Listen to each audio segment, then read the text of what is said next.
Our wax moth prevention experiment is over and the results are in. Did our simple organic solution make a difference? Get ready to find out. In a previous video, we wanted to see if a simple and organic solution would be effective in controlling wax moth damage in our honey supers. In this follow-up video, we will show you how well, or not so well, a single application of BTA, Bacillus Thuringiensis, protected our precious drawn comb from wax moth damage after being exposed for 4 months of peak wax moth season. I will also have a video linked at the end of this video and in the description below of a more detailed video of what BTA is, where you can get it, how to prepare it, and apply it. These boxes of frames were kept outside in an open air porch with the only protection was one application of BT. Every night I would come out and I would check these boxes and I would see wax moths all over them, on the top, down on the actual wax, so I know they were laying their eggs on these frames. And despite the heavy wax moth infestation, these frames remain relatively undamaged thanks to the powerful and long-lasting protection of Bacillus thuringiensis, BTA. So let's look at some of these frames.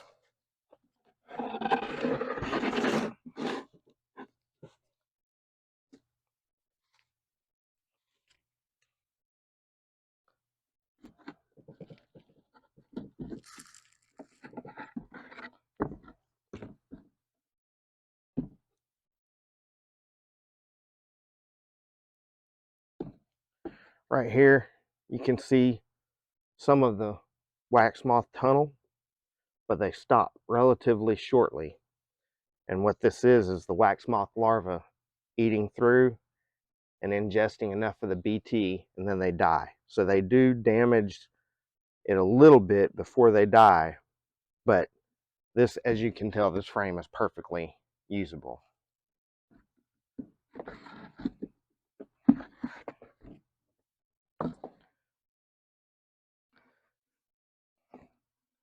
That's some pollen that's kind of messed up. Now over here, as you can tell, this is obviously a brood frame, and this is wax moth's favorite target, is brood frames. And they damaged this section pretty good, but left all the rest untouched. I don't know if maybe I didn't spray this area good enough or what, but still, that's, I'd say, more than 75% of the frame is still good.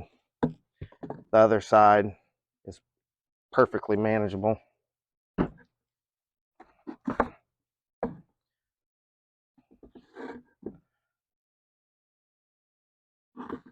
Again, you see a little bit of wax moth tunnels there, but this is nothing that a hive can't handle.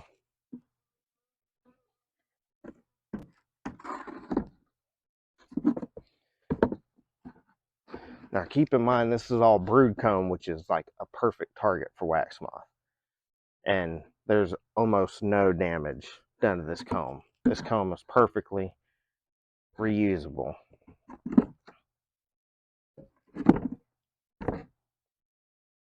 Again, oh, there's an actual wax moth right there. You see a little bit of webbing,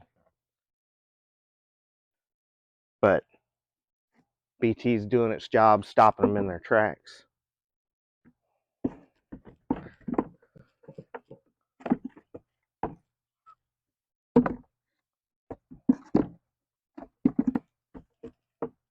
Another wax moth.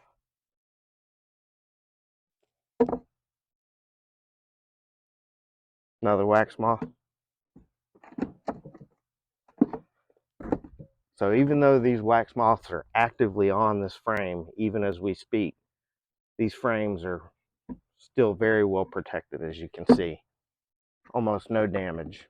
And what little damage there is, this one's got quite a bit of webbing on it, but nothing that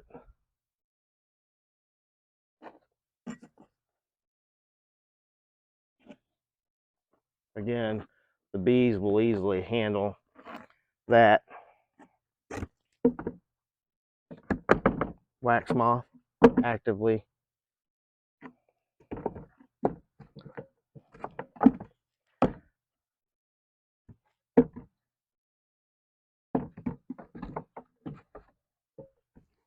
so that was brood frames, which are, like I said,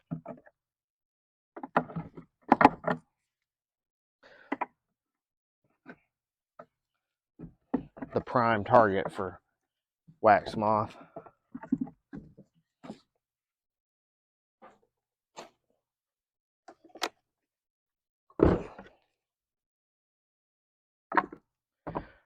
Now here's some frames that are mostly honey, and there was a little bit of wax moth damage right there.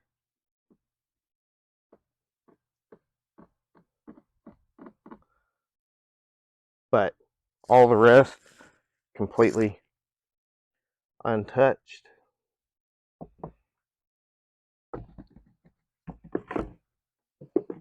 Now this frame right here, I may have missed this frame completely because it was pretty well decimated. This entire frame was.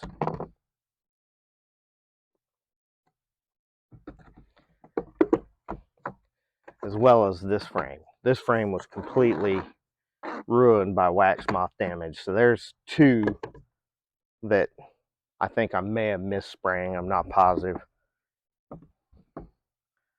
Here's a little bit of wax moth damage. But again, probably 80–90% of that frame is still good. And this, again, is brood comb. You can tell brood's been in there. And the reason I have brood in mediums is because most of my hives are all mediums. Now on this, I'm not sure if you can see, but there's webbing, there's tunnels where they've gone in, but then died. So, tunneling through there, and you see some cocoons, but nothing that a strong hive can't fix. And this will be perfect for, there you see a tunnel where a wax moth tunneled through and then died.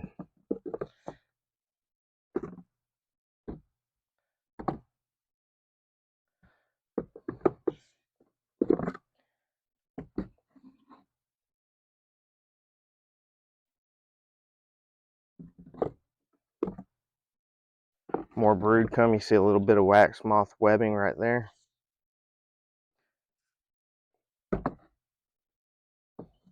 And again, this may just be applicator error because you'll notice they're hitting very small sections of the frame.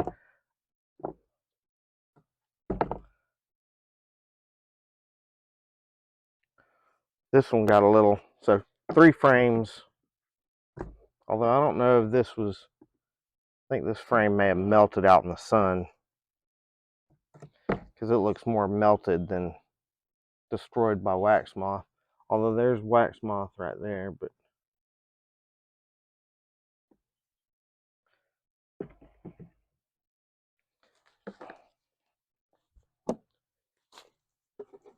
now those are mostly brood frames that I just showed you. Now we'll get into some honeycomb honey frames.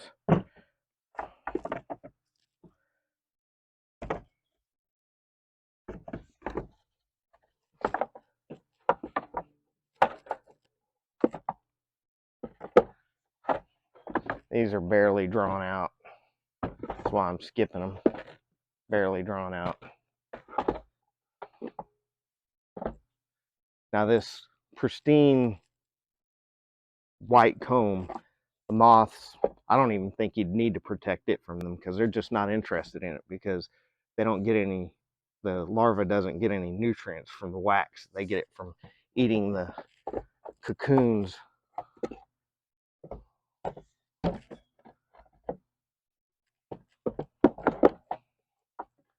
Mostly empty frame.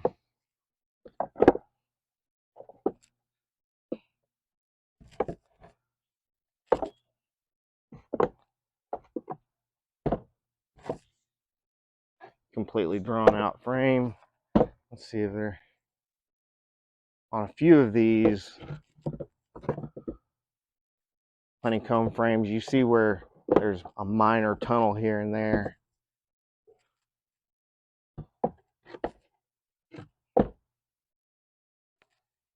But they're relatively untouched.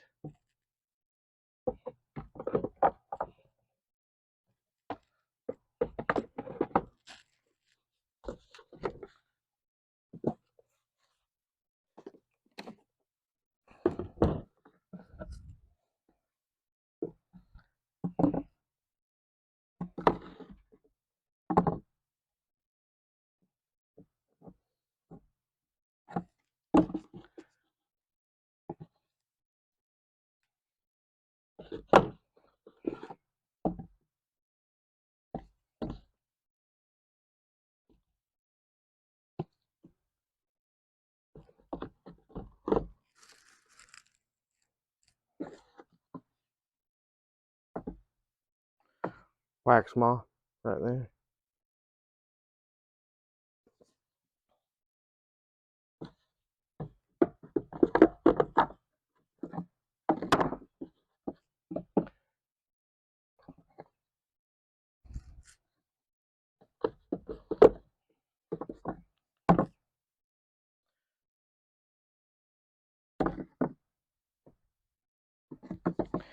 Here's a honeycomb frame where you can see looks like a larva hatched right there and then ate a little bit and then died.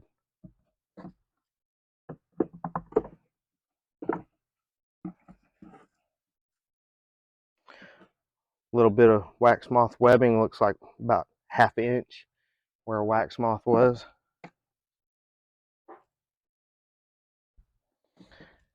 And you see this area right here, how it's at a different level than all this. This is a frame that I let get robbed out, and when robbers come in, they decimate the comb. So that's one drawback of letting them rob out your frames, is they cut the wax probably about in half, as you can see the difference.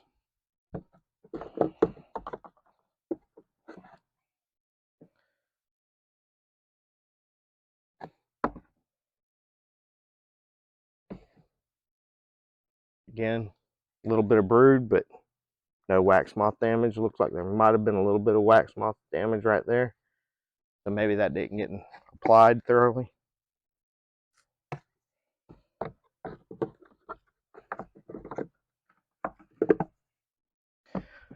So this looks like it was used for a little bit of brood. And I see no wax moth damage on that side. And no wax moth damage on that side.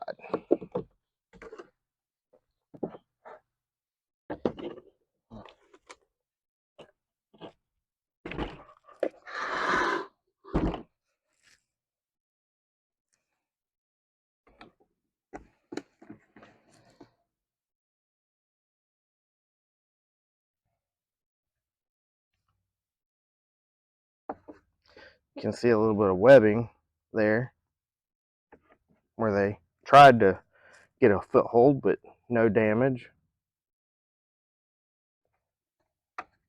Same with that side.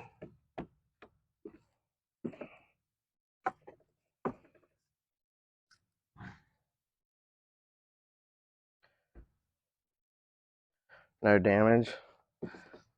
This is where it got robbed out. Right here. There was lots of honey right there, and that got robbed out.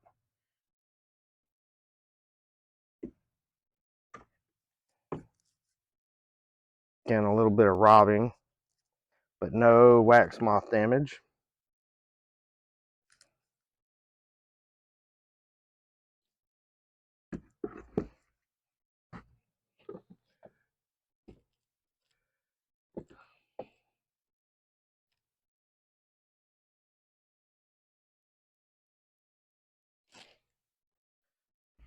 Right here and here, you see two tunnels where a wax moth larva tried to make a difference but died.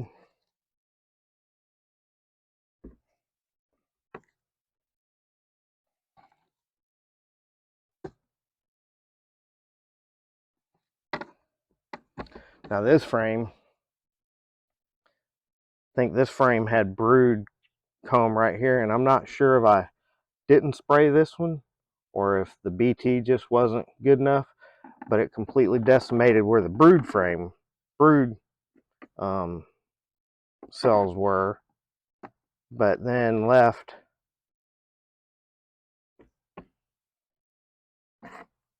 there's tunnels through here, but they didn't destroy them. Same with here, as you can see, a cocoon here, a tunnel here.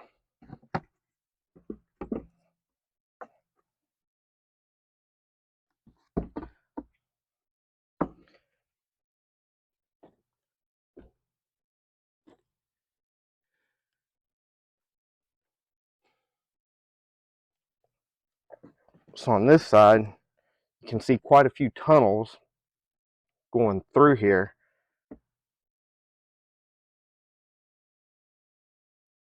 But again, perfectly usable frame. They'll clean those little bits of tunneling out, patch up any holes made, and move on.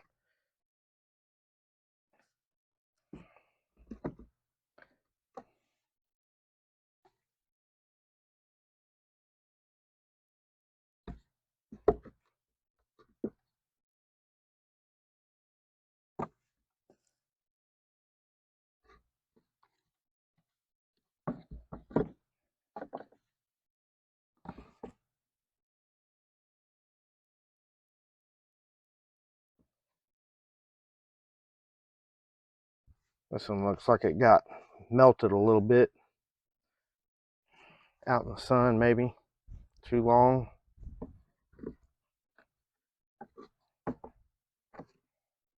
So there you have it. In my opinion, the frames were pretty well protected. I mean, where the brood areas were on some of these frames, and maybe I forgot to spray a frame or two, it's real easy to miss spraying a frame or one side of a frame whenever you're trying to do a bunch of them at a time. You get in a rush. I think that's what may have happened on a couple of those, especially the one where the entire frame was completely destroyed. While there is some damage, I believe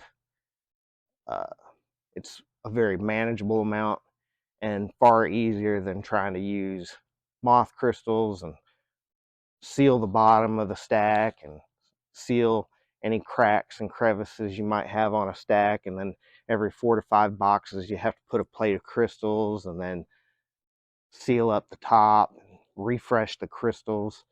And sometimes people that do that still lose a lot of frames because the crystals either ran out and they didn't check, or so I think it's definitely a low maintenance, cost effective one-time application where you just spray it and forget it. Also, on some of these frames, whenever I mixed up the solution, I did a lower concentration of the BTA to water. Some of the supers, I actually applied double what I did on the first set of supers, and you will see that dosing and what I applied on the first group of supers in the video that I'm going to have linked at the end of this video. So I think from this test, what we found out is, one, you got to make sure you spray the dark comb very thoroughly. Make sure you get it at all angles so it covers all the surfaces, so it doesn't just coat the top. You have to get it down in the cell. And I would also go on the high side of the dosing amounts that I speak about in the previous video. I think it's 4 tablespoons. I think initially I used 2 to a gallon, whereas opposed in the second group I used 4 to a gallon. I'm not positive on those measurements. I'll research it and put it right here. All in all, I think BTA is a game changer, and it's going to save your comb and save you a lot of work in the process. and save you some money too. So if you'd like to find out more about BTA, where to get it, how to apply it, how to mix it, and how to properly store it, you can check out the video that's going to be popping up over my shoulder. Thank you.